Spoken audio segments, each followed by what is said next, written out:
Alright, dude, it's me, Z, and I just want to say that after playing Super Mario 3D World, I've discovered that Bowser's Fury is an unfocused mess of a Mario game. So if you didn't already know, dude, Super Mario 3D World was a game that came out on Wii U a few years back and is now ported on the Nintendo Switch. Nintendo decided that the game should be played by more than the 5 people that owned the Wii U, myself included, and bada bing bada boom, they threw it onto Switch. But Nintendo also included an additional side spin-off Mario game called Bowser's Fury that would help entice people to double dip and buy the game. Bowser's Fury is basically an open world Mario game where you collect cat shines to help turn on lighthouses to turn a huge Godzilla-looking Bowser back to regular form. And I just want to say first off that I'm glad Nintendo decided to port 3D World over with additional content, but I think that content, Bowser's Fury, sucks. Now I know what you're thinking, but Z, how could you complain about extra content? Shouldn't you be grateful that there is anything extra at all? But hear me out, hear me out. The reason I hate Bowser's Fury so much is because of how unfocused it is. Let me explain. In Bowser's Fury, you basically have an open world where you go and collect cat shines. But I bet you this isn't the same kind of Mario open world you're thinking of. I bet you're thinking about thoughtfully designed, dedicated themed levels where Mario can go and explore to his heart's content. I bet you're thinking about a central hub of some kind that allows you to navigate to each level easily and individually. I bet you're thinking that most of the platforming would be integrated into each level in a nice and clever way and not just a bunch of floating video gamey blocks out in the open. Well, guess what?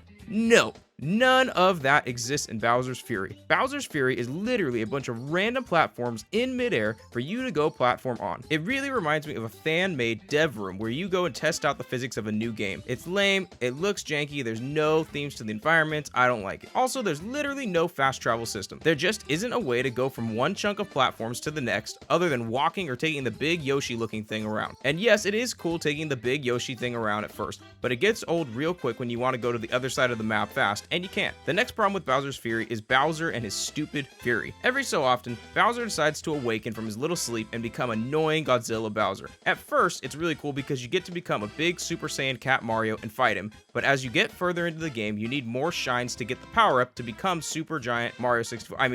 Giant Super Saiyan Cat Mario. So if Bowser comes out and you can't get big, you're out of luck and you're forced to just avoid him until he decides to go back to sleep. Now this wouldn't necessarily be a problem, but it is because of how often Bowser wakes up. It literally feels like every time I even get a little bit of progress done, Bowser wakes up and I'm forced to run around until he's done throwing his temper tantrum. Then I get to play for about 5 minutes and he's back up again, rinse and repeat. Bada bing, bada boom. I feel like Bowser should only wake up when you get enough shines to turn into Cat Mario. That way it feels like a bigger event and the suspense will build up when he comes. Now the reason I discovered all of this is after bouncing back and forth between Mario 3D World and Bowser's Fury. And the differences couldn't be greater between the two. In 3D World, you have a nice overworld to help you get from one level to the next with an easy quick travel map, and each level has its platforming baked into the carefully crafted level. The game can even scale its difficulty accordingly since it's a more linear experience, and the hidden stars and stamps are more fun to collect since you can go back and try again. Also, you know when you're gonna face Bowser because you can see the castle in front of you and plan accordingly. In short, 3D World has an identity to it.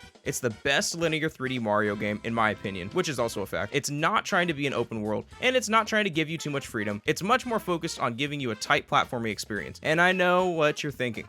But Z, why compare Mario 3D World, a linear Mario game, to Bowser's Fury, an open world one? Wouldn't Super Mario Odyssey be a more fair comparison? And let me address that real quick. Odyssey is Mario open world perfected. A central hub that lets you fast travel to different kingdoms? Check. Kingdoms that have themes? Check. Masterfully and beautifully built platforming baked into an overarching story that is actually fun and different? Check. None of that is in Bowser's Fury. Bowser's Fury is like a wannabe Odyssey that doesn't stick the landing, and the more I played it, the more I kept coming back to 3D World. So that's it, dude. Now I know I'm gonna get some hate for making this video, but screw it. Leave all the hate in the comments below and make sure you tell me how outrageous I am. If you enjoyed the video, leave a like, and make sure to get subscribed so you don't miss any more. Alright dude, I'll talk to you later.